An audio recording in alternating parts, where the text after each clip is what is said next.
Hello, I thought I would jump on and do my little live, and it's very, very late.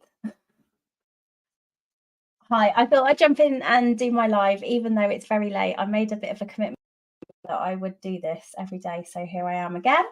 I've just got off of an amazing live session. Then you get the admin, right? But just got off of a call. Joe and I at the moment are promoting our 6-month success program.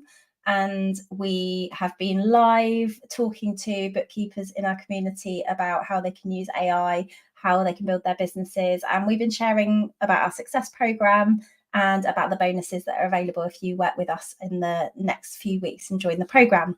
And it got me thinking about work-life balance because it's 11:15 or something, and I'm just getting ready to wind down for the day.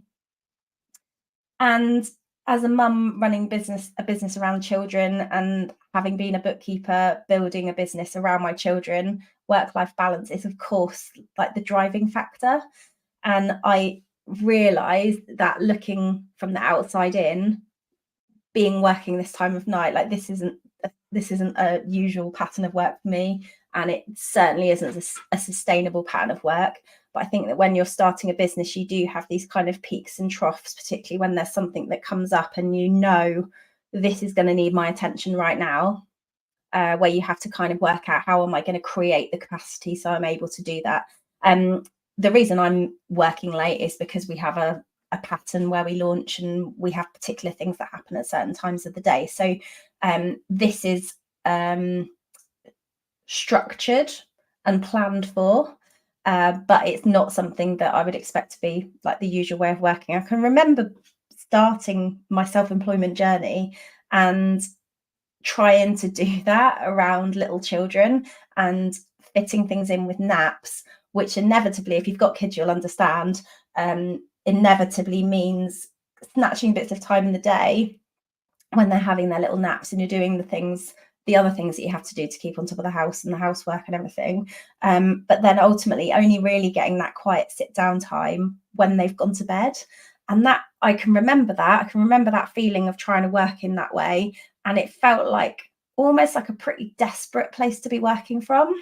That was really hard. I won't lie, I found the baby years really tough, because I don't know, maybe it's because I was in my 30s and maybe I was selfish. I'd been used to spending so much time choosing what I was going to be or how I was going to be allocating my time, and then suddenly there's someone else that you have chosen to bring into your life, and you need to kind of work out how you're going to work around that. But it is a massive shift and it's a massive adjustment. So it's something that and often it's something that is the catalyst for starting your own business, which is what we see so much with bookkeepers. And then you're juggling this whole load of change at the same time. And you're starting a business because you're looking for work-life balance, but then you're finding yourself sat on the sofa late at night trying to work out how on earth could this possibly be a balance. I think that the things that have helped me the most are deciding, making a decision about what is and isn't acceptable for me. So in terms of those time boundaries, the working late bit had to be temporary. I couldn't always work in that way. And when you're doing whatever you have to do to build your business around your kids, you just got to do what you've got to do. So you decide, either I'm going to reduce the workload that I've got for myself, and I'm going to just focus in and prioritize. And to be honest, every business owner needs to do that, right? There's so many distractions out there. We kind of need to really focus in on what is it I'm actually trying to do, because then you can just make sure those things happen. They're the big things that are going to move the business forward. Everything else is just noise. Or if you have maybe a project or a time limited thing that you want to achieve, then you do that bit and you accept that this is going to have to happen at the moment in this time period that we're working through as a family. And I'm prepared for that to happen, but I know that when things go back to normal, this is the sort of pattern that I want my life to follow. So how do you get the work-life balance? Now, these days, my kids are at school. I try and work school hours as much as I can, apart from things like this. And this is that sort of exception to the rule where you know that there's a project and it has to be done at a certain time, and you make allowances for that. To be able to squeeze the hours into the school day as much as I possibly can, it really does come down to prioritization. I have a stacked diary. I don't know, I can't even like see the end in sight for that at the moment. And that comes down to having changed the direction of business and added extra things into the business. And I knew that by making that decision, it was going to be a toss up between, it really was a choice. It's a choice. Do I want to pursue these particular things, or do I want to not be working in those hours? And that's really what it's going to come down to, like, for everybody. So having the goal in sight and just knowing what it is you're working towards is really important things to be able to do. So prioritization is the big one. Saying like goodbye to the guilt, because I think we all get parents' guilt. Like, it's a thing, and you're going to have the guilt whether you are working because you're working, or you're going to have the guilt because you're not working, and maybe you're not earning, or you feel like you're not doing the thing that you think you ought to be doing.